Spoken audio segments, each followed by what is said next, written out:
You are listening to Multiplaying, the companion podcast to multiplaying.net, blog and forum. This is show 3.1, recorded on August 17th, 2009.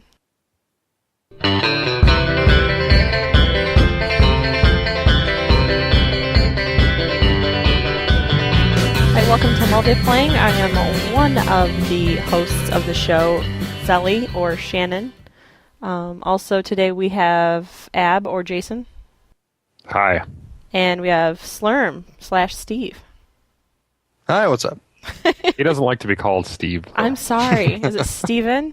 No, Slurm. Stefan? Only my mother Stefan? calls me Steven. No, he wants Slurm. He wants it legally changed. So, let's keep it basic. All right, let me redo it then. And No, that's fine. You can leave it. I don't care. Oh, well, we had like that whole discussion, like We're on borrowed time. yeah, blah blah. We had that whole discussion about like how someone brought up a blog that said, you know, why are people being anonymous on podcasts or the anonymity, blah, blah, and we had never really thought of that. Like, it never occurred to us. We just started doing it. So. Yeah. I don't care either way, but yeah, it does make it weird when I go off and switch characters, I guess. So I don't know, I guess it doesn't matter. Whatever we say, we say. Yeah, I like what you did. I like when you said... What do you, the listeners, think? They can't answer back right now. If you have an opinion and want to let us know what it is, visit our forums or put some comments on these shows, let us know you're out there. This show, it's a 0.1, because we're not doing a full show, we're not doing Who's You're Playing, we're not covering a whole bunch of junk. We just got out of the Aion beta weekend, so we want to talk about that, because this game was totally off my radar. I could not care less about this game. And then we all went to Vegas, and we got back, and I was like, we need a game. Yeah. We need to get in game with these people immediately. And there's no Peggle online yet. Yeah. No. And... it would be like pulling teeth to get certain people. It just wouldn't happen. Get certain people back in war. Yeah. Certain people are never going to go back to WoW. We're really limited. And Aion is just lucky enough to be perfectly timed for our needs. And so... New hotness. Yeah, so we thought, well, maybe. And we actually all had a pretty good time in the beta weekend. I was pleasantly surprised. Yeah, that was fantastic. Do you want to go through your thoughts on the game alphabetically, Ab? Okay. I got my notes. Yeah, pull up my notes. He's got notes. This is catastrophe written all over. He's never made notes for show before, so if you tuned in... What is that? Look at my notes. Oh my gosh, I thought the dog was freaking out or something. Grab my notes. First, I played a chanter, got up to 18, almost 19, and I was going to find out what their speed buff was like, but I just missed it before it shut down. But I really had my eyes on that class after checking it out, just because I love the Friar from Daok, and I like the Disciple of Cain and Warrior Priest from War, and it seemed to have that feel, healer, melee healer that's more of a secondary healer. And I really liked it. They have a ton of buffs, which reminded me of the Friar, and you could use a staff, which, made me fall in love with the class. And got to do some PvP stuff late today, right before the servers went off, and pretty impressed with my durability and, how long I could last against... I was level 18 fighting a level 25 gladiator, and there was no way I was going to kill her, but I lasted a long time. So I did that. I also got to mess with the Sorcerer a little bit, and that is really cool. And watching TAC, I grouped up with TAC a lot last night and today, and that's a really cool, DPS casting class. They have a lot of cool tricks, and a lot of things will die before they even get to you, which is, but you're going to die if it gets to you, which is a fair trade-off. So I like that. Overall, the game, I was just blown away with how smooth it was, how well it ran, and I had everything pretty much maxed on my settings, which it did by default. And I expected when I hit default, it was going to really reduce things, but I didn't have a ton of lag. I was in one event where the enemy faction raided one of the villages, and there were tons of people, and it went pretty well. Yeah, I know, Slurm, I think you had in your post about how, how visceral the combat felt. and Yeah. that was really cool. It reminded me a lot of DAOC type combat, where you had a lot of reactionary skills and things that that came off through that. And also, I had in my notes here, and I don't know if it makes sense to other people, but the game really reminded me, just overall feel of EQ meets DAOC, because it has so many things that you don't see in MMOs coming out. A death penalty, some other type of things that made it feel older, challenging PvE. You're going to die. It's not like War, where you could blow through stuff and not really worry about your death. And some of the RVR that I've read about PvP reminds me a lot of DAOC meets EQ. So I don't know if that makes sense to a lot of people, but that's the feeling I got over the weekend. I don't know if the con system, or I wouldn't say that, it's harder or easier. I would say the con system is actually accurate, where it seems like, yellow or whatever is supposed to be even to you. Yeah. And in other games, like, you could take on 2 or 3, oranges or reds sometimes, then those things aren't above your level, really, just because they put that number on it.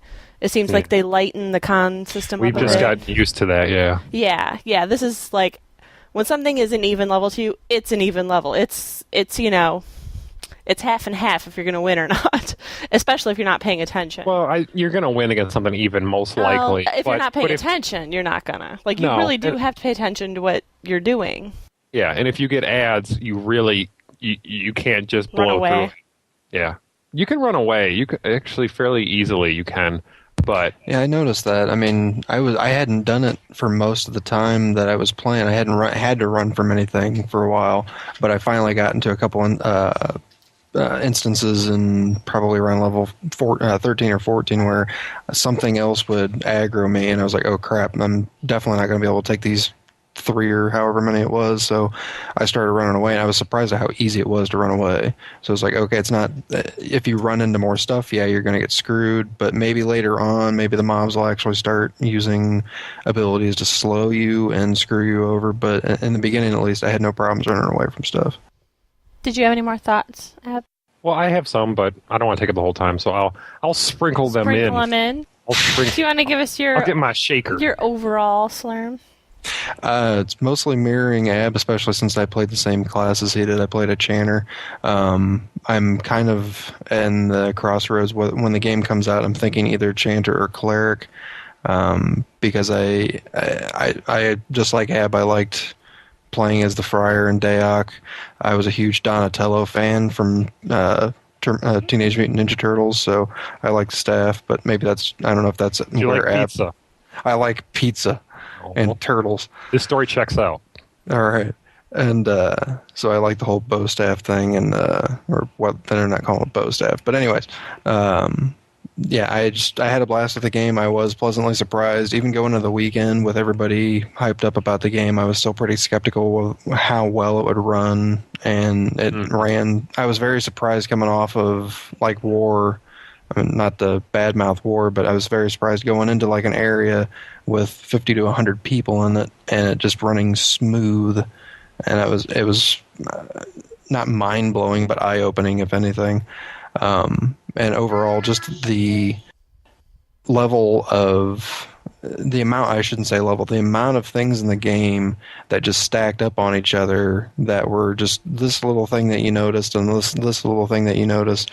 And I think it even got brought up in the comments of the article that I wrote about First of All. I actually wrote on there about when you're in the area that's the hot area, like the more arid area, you can actually see your characters wipe the sweat from his brow, and you actually see the air have like the wave effect. Yeah, like a hot air coming off of a grill or something. You can actually see that effect. Another one too was when we were in the pond, and your character will start playing in the water, or catching that fish or something. Really cool. It was pretty great. The character, I think the one thing that I'm still getting from it is the character customization. It was just amazing, the amount of customization that you had. Yeah, and you really tested it out. Oh, I really tested it out. There's pictures of one of the characters that I put up on the website. But yeah, I made it as tall as I possibly could, as skinny as I could, but I made the biggest possible head. Yeah, it's currently my desktop. I'll probably see if I have better pictures. After you logged off, I made a bunch of signs for my. I made what the hell do you call this little kiosk or whatever? I was trying to sell my goods with that guy. Yeah, I was trying to come up with different catchphrases for the business. One of them was "Looking for love, must know how to shampoo well." Nice. But yeah, it's great. I still, like I said in the article, I want to know more about the PvP. That's what my main interest in the game is. It's going to be one of those. That's going to be the make or break for me. Is I'm definitely going to be playing the game, but when I get my character to max level, when I get to the end game PvP, is that going to be enough to keep me playing? I'll definitely get there. I really got that drive to get there, and I don't think that it's that hard to get there. It seems pretty easy to level, but when I get there, what's that going to be like? Am I going to get bored with it? Yeah, I mean, I want that, the same feeling that I'm getting from fighting mobs. I want to have that feeling when I'm fighting somebody else. So yeah, that's the big, and it's so hard to wrap your head around how it'll really work just reading about it. Right, there's no way. And especially, I mean, even if you read about how they do it over in Korea, that's not necessarily how it's going to play out over here. Yeah. So we won't know for another 3 or 4 months at least probably how that end game's going to be. So with that and the economy and all that shit. So yeah, what we kind of did a little bit today was right before the beta went down this afternoon, we took whoever was on took a group shot in Sanctum, the capital city for the LEO side we were playing on, and I had found the Coliseum, the arena earlier, so we all went to that and went in there and grouped up and took on. It was a group of us in our teens and took on a small group of 25s, and it was a lot of fun. And there was a lot of other levels interspersed in between there, but the combat there felt really cool. And you can fly in there, so we got to see some of how that works. Just the arena is cool in the city though, because you port into it, and you can also go up to the stands and watch. So Maeve was up there for part of it, that's checking cool. everything out. So the potential for events, guild events or whatever there is going to be really cool. that's pretty cool. Did you actually do like in-flight combat? Yeah. Yep. How was that? It was really cool. I think it's more useful. The casters who were going in, like Shannon, Zelly, and Maeve, as soon as they went in, they took to the sky and got up high, and a lot of the melee people were on the ground. So Lyris, who was playing as Chanter, and me, and we were the ones on the ground, and Tack, Albatrong, Shannon, and Maeve were all casters, so they were kind of skirting it. But it definitely was useful for me when there was a level 25 gladiator just trying to take me down, and I was able to heal through a lot of it, which I was surprised.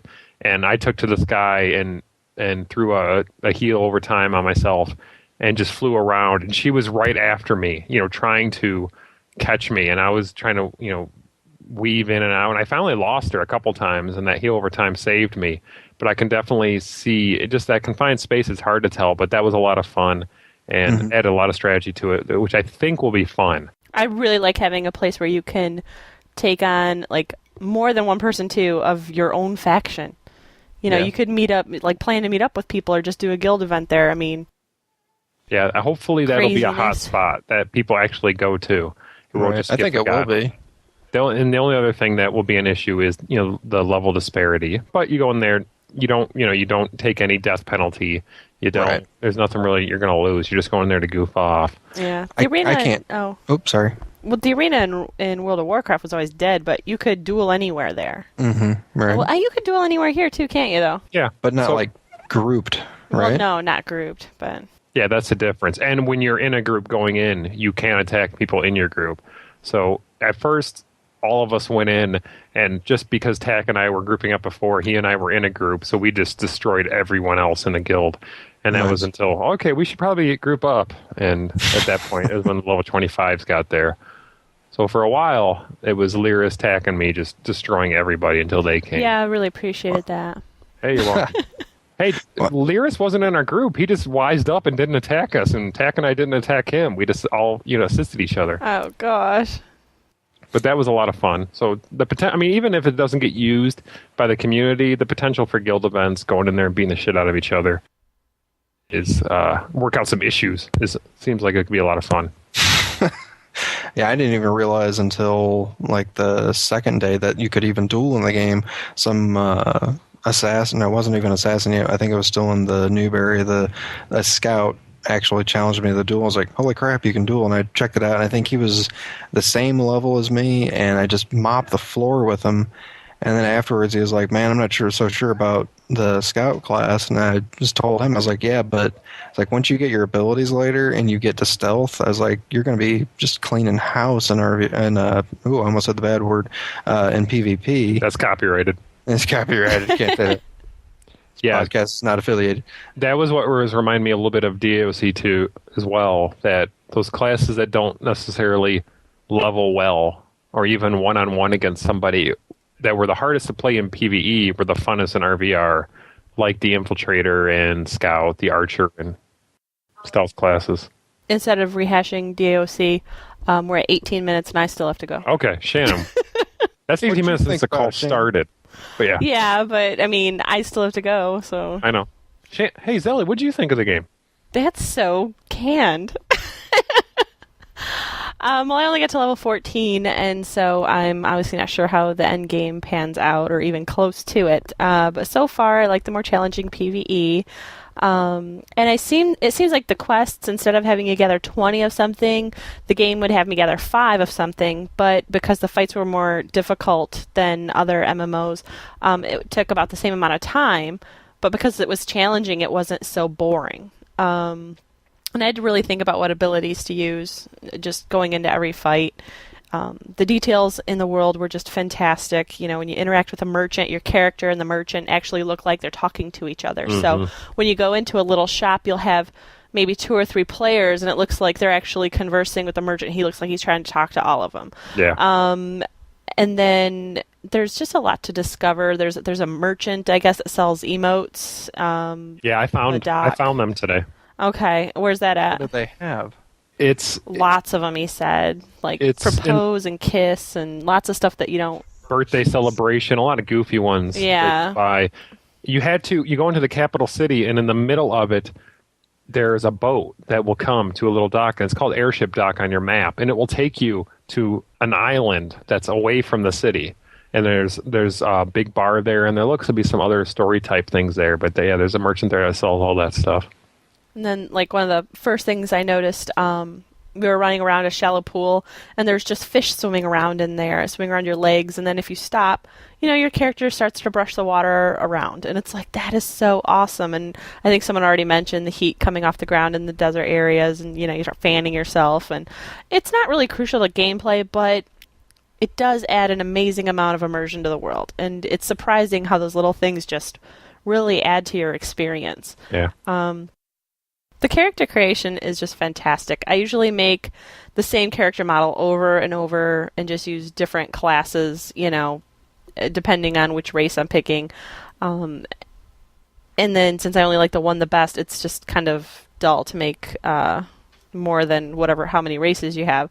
But in this game, I created 5 different characters, and even though it's like all technically one race, they all look so extremely different. And they all look really great. And I was just surprised by that. Usually when there's like this amount of detail in a character creation, I don't like it. I don't like doing it. I haven't had this much fun in character creation since like City of Heroes. And then, let's see, I haven't really seen anything really innovative though. The combination of ideas they use from other MMOs really works.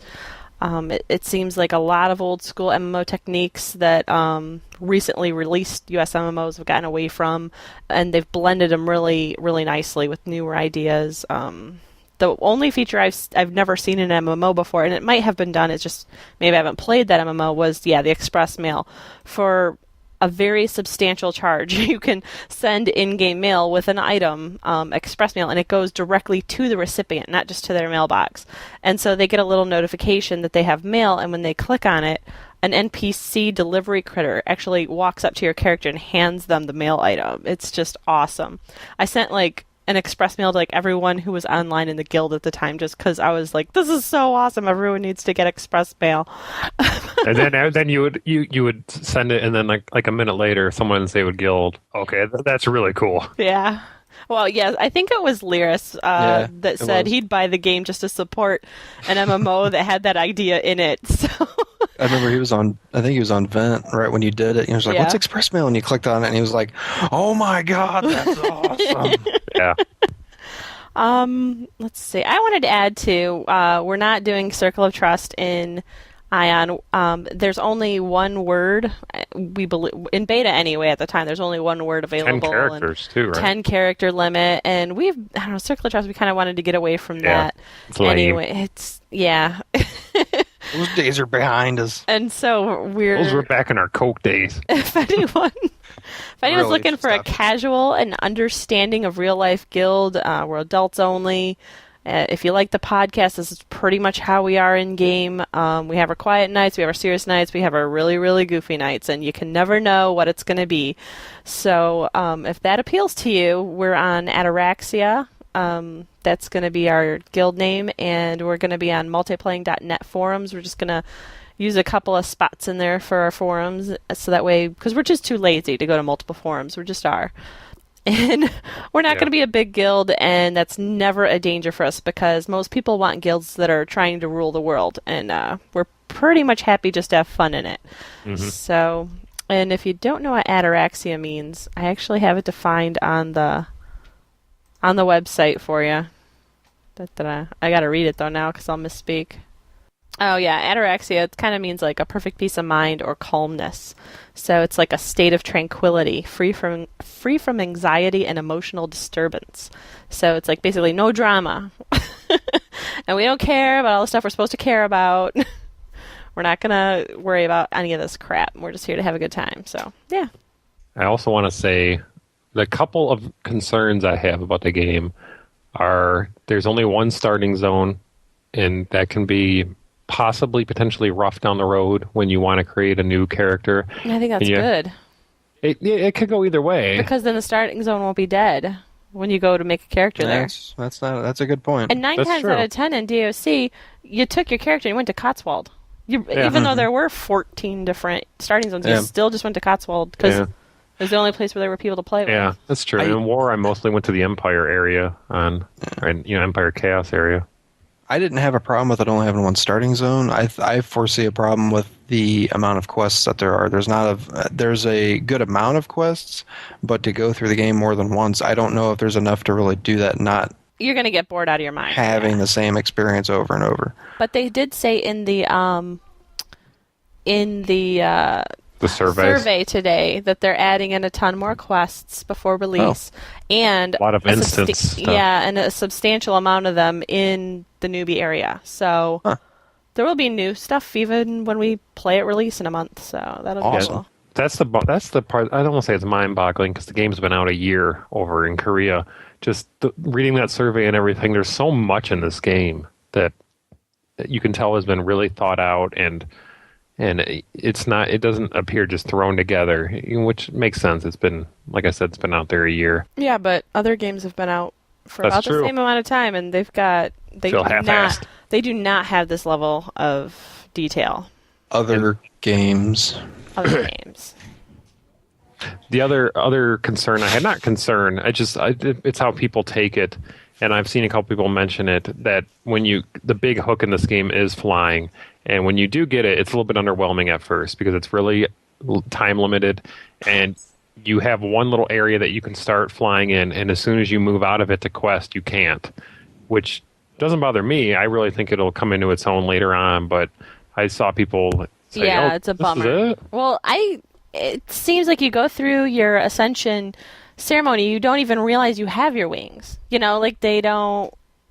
Yeah, it wasn't really that. I mean, they show your guy have wings in the cutscene, But then they don't make a big deal out of it once you can actually use them. right, and then like you're there after the cutscene, and you're like, was that it? Did I have to do another step? It dumps you in the capital city where you cannot use them. Yeah, and you feel So lost. the first thing I imagine people do when they load is they go to click that button to fly, and then it says, "Oh, you can't fly here." Yeah, like what was that? Yeah, I got Kefri? That we just met her over the weekend and joined the guild, and we met her because she was asking me. She was in the capital city and she saw me and she's like, "Is there something else I need to do? Did I not do this right?" Because she was really confused about the fact that she couldn't fly and that the fly button was unresponsive and stuff right there, and then it seemed rather anticlimactic. You seem like they just kind of drop it off there. So yeah, but like I said, it wasn't that big of a deal to me. It wasn't a make or break thing, and I really think it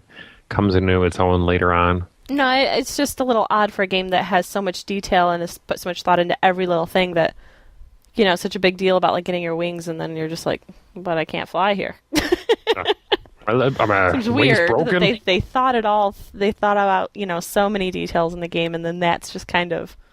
And the emote. There. The other thing, when we took the picture, I was thinking, because everyone was busting out their wings when you do /wings, and it always says, Ab shows off a spectacular set of wings, and they can't all be spectacular. Mine are. Some of them must be gross, and because people have been. Was it Winnan that was rubbing barbecue sauce on his wings? Yeah, some people have to be using them as napkins or something. Got barbecue sauce and Kool-Aid on them. I'm really interested to see how the cleric is. I know. I don't think anyone made one, did they? No. Maeve did briefly, but she didn't play it a ton. She liked the gladiator more. Because I saw one fighting in an area next to me, and it was basically the same gear look that I had, except for she had a mace and a shield, and she's sitting there casting crap, and I'm like, man, that doesn't look bad. No, and they wear chain. Yeah, they wear chain. Their spells seem to do decent damage. They could be a really cool healing class. Yeah. And what I really want to see sit in the back and pound away. I made one, but I only got her to 5. I mean, she wasn't really even a cleric yet. Because I got in, Tack and I joined a group where we were going and fighting some really tough bosses, and I was the only healer, and we made it and everything, and my healing spells don't take a ton of mana. I can sit there and heal forever. Yeah. I wonder if the cleric is the same way, or because maybe their spells are more heal for more, maybe they take more. But if they're like that and they heal for a ton and they're really mana efficient, that could be a crazy class. See, I think that's just part of the formula that they got going with the game, though. And the combat takes longer, and I'm really wondering how this is going to work into PvP. The combat takes longer because everybody seems to have more resources. Maybe it's not so hard against mobs, but how's it going to be up against people? I think it's just the numbers are so so much higher than what they have been in typical MMOs that you're doing more. You're doing a big amount of damage, but you're healing for a big amount of damage. Yeah. You have a lot of hit points, but you have a lot of mana too. But I would like it if those. I don't like it when I'm in PvP and I'm dead before I even know who hit me. Exactly. I think that's what's going to be great about the PvP. Those arena battles were like that, where you went on. Long? I don't even. Yeah, they were long. I have no idea how. I was level 14. I was the lowest one in there, and we were against the 25s, and the one chick would just come at me, and I knew you guys were healing me because that was the only way I was staying up. But they were able to heal me, and I was able to 25, whipping out the level 15. Yeah. Saw Spirit Master. I mean, she whooped me every time she wanted to, but it her took hits were doing massive damage to you. But I mean, I was healing you through it. Yeah, but I mean, she still killed me. So if you've got two sides who really know what they're doing, and that stick fight together. will last a long time. Because those two were sticking together, and that's why we couldn't kill them. And with all the socketing and stuff in the game, I'm wondering.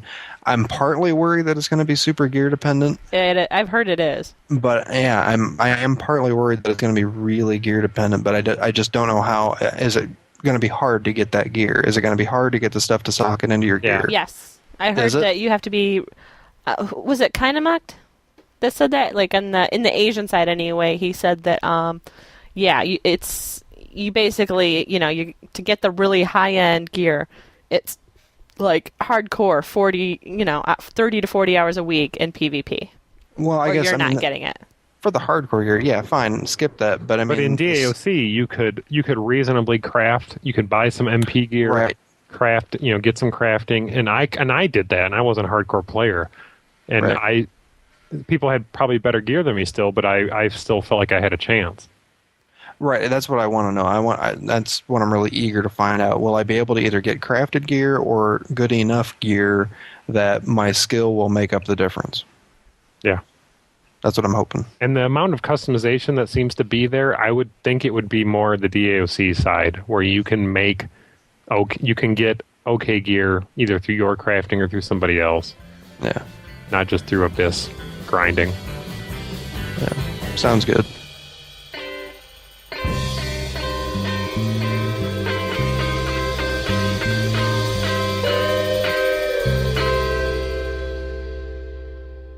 Put that bitch to bed. That is it. Finally.